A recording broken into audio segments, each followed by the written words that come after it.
दोस्तों, क्या आपने कभी ऐसा महसूस किया है कि आपका दिमाग हमेशा कुछ न कुछ सोचता रहता है? कभी अपने अतीत के बारे में, कभी भविष्य के बारे में। इस सोच विचार में हम अक्सर अपना वर्तमान खो देते हैं। आज की ये कहानी उन लोगों के लिए है जो बहुत ज़्यादा सोचते हैं। चलिए शुरू करते हैं इस प्रेरणादायक सफ़र को।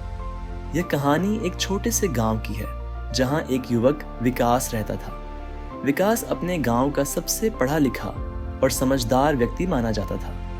उसके पास हर समस्या का हल होता था, लेकिन उसकी एक आदत उसे हर समय बेचैन रखती थी। वह था ज़्यादा सोचना। विकास के मन में हर वक्त एक कशमकश रहती थी। वह हमेशा सोचता रहता था कि अगर उसने ये किया तो क्या होगा, और अगर वो किया तो क्या होगा। उसके विचारों की इसी उलझन ने उसके जीवन को जकड़ लिया था। विकास के माता पिता ने उसे कई बार समझाया कि वह इतना ज़्यादा न सोचे, लेकिन विकास की आदत थी कि वह हर छोटी बड़ी चीज़ के बारे में सोचता रहता। अगर उसने कोई काम शुरू करना होता तो वह उसके अच्छे बुरे परिणामों के बारे में सोच सोचकर परेशान हो जाता। वह अक्सर अपने भविष्य के बारे में सोचता था।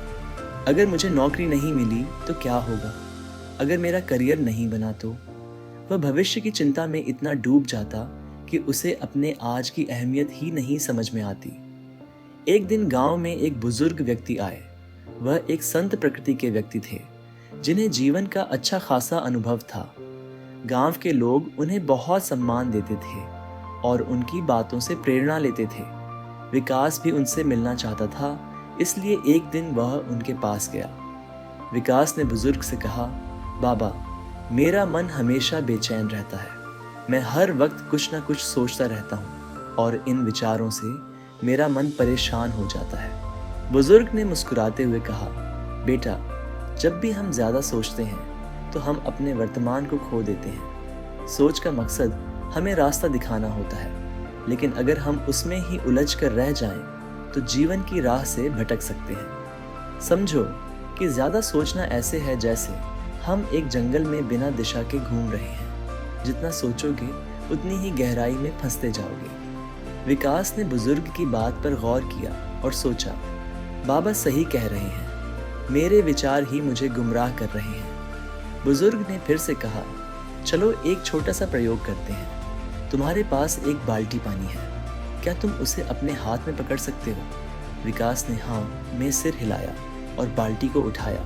बुजुर्ग ने फिर कहा, अब तुम इस बाल्टी को कुछ समय तक पकड़ कर रखो। कुछ समय बीतते ही विकास के हाथ थकने लगे। थोड़ी देर बाद उसने बाल्टी को नीचे रख दिया और कहा, बाबा, यह बाल्टी भारी होती जा रही थी, मैं इसे ज़्यादा देर तक नहीं पकड़ सकता। बुजुर्ग ने मुस्कुराते हुए कहा, बेटा, यही तो है हमारे विचारों का हाल। जैसे तुमने इस बाल्टी को लंबे समय तक पकड़ने की कोशिश की और थक गए, वैसे ही हम अपने विचारों को पकड़ कर रखते हैं और उनसे थक जाते हैं। यदि तुम अपने विचारों को छोड़ दोगे तो तुम हल्का महसूस करोगे। विकास ने यह सुनकर सोचा, सच में हम अपने विचारों से ही परेशान रहते हैं। अगर मैं इन विचारों को छोड़ दूं तो मेरी जिंदगी आसान हो सकती है। बुजुर्ग ने विकास को ध्यान करने का सुझाव दिया।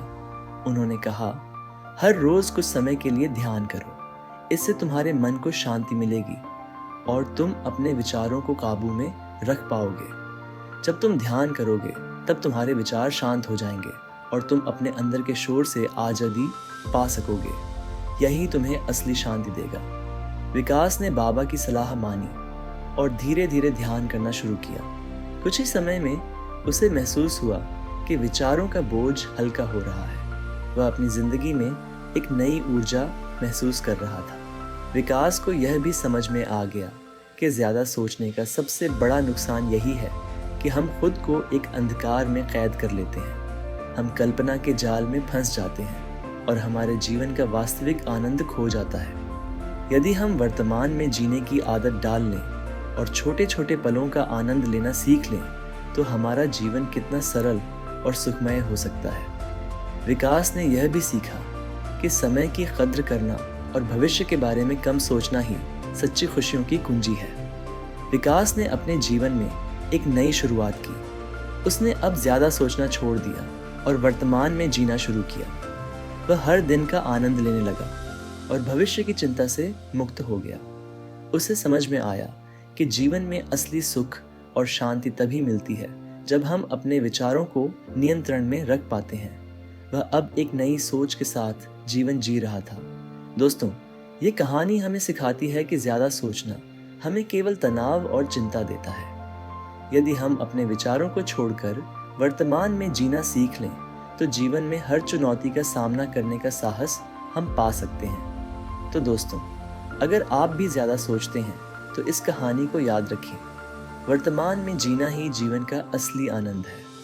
आशा है आपको इस कहानी से प्रेरणा मिली होगी। अगर ये वीडियो पसंद आई हो तो लाइक करें, सब्सक्राइब करें और कमेंट में बताएं कि आपने क्या सीखा।